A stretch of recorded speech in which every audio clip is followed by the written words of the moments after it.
सम्पूर्णलाई स्वागत छ मेरो नयाँ ब्लगमा। मदन पाठक। आजको बिहानको सिन यस्तो नदी किनार हेर्न आएको। यो चाहिँ हाम्रो लालपुरको खैरना नदी किनारमा छु म चाहिँ। यो टक्कसँग आज हिजो रातभरि पानी आएको थियो, के कस्तो नदी आएको छ भनेर हेर्न आएको थियो। कस्तो बवाल नदी आएको छ यहाँको। फेरि बिहानको सिन पनि अहिले एकदमै बवाल राम्रो आएको छ। म एकैछिन सिनेमेटिक हिसाबमा देख्दैछु।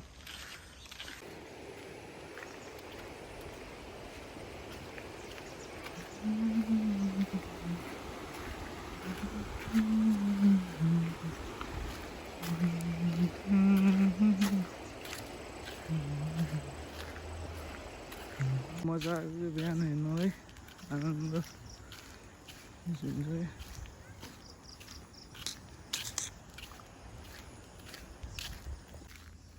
यो चाहिँ बिहानको एकदम कुहिरो लागे जस्तो भएको छ पानीले गर्दाखेरि।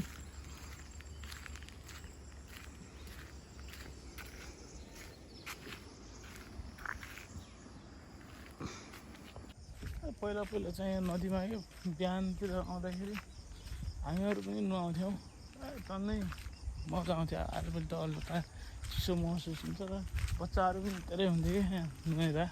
नदीमा नदी आयो भने यस्तो हो होइन, यताउता पारी यताबाट पारीबाट यता आउने भयो, पौडी खेल्ने भयो, रमाइलो हुन्थ्यो। आजभोलि चाहिँ कोही पनि छैन यहाँ नदी किनारमा, सुनसान छ।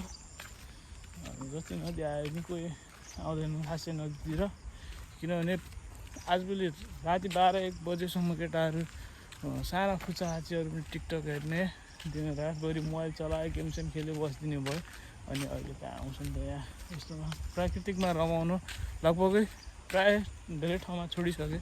हाम्रो यहाँ पनि कोही छैन, सुनसान छ।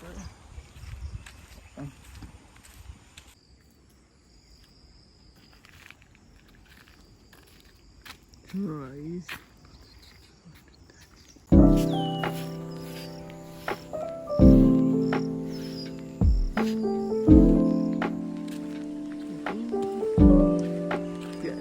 मौसमै राम्रो हो क्या, मजाले फिल गरे।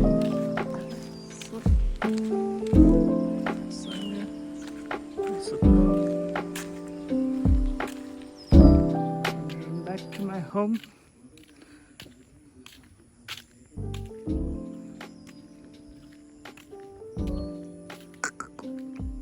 Okay, bye-bye सम्पूर्णलाई शुभ दिन रहोस्। Thank you for watching this video. Bye.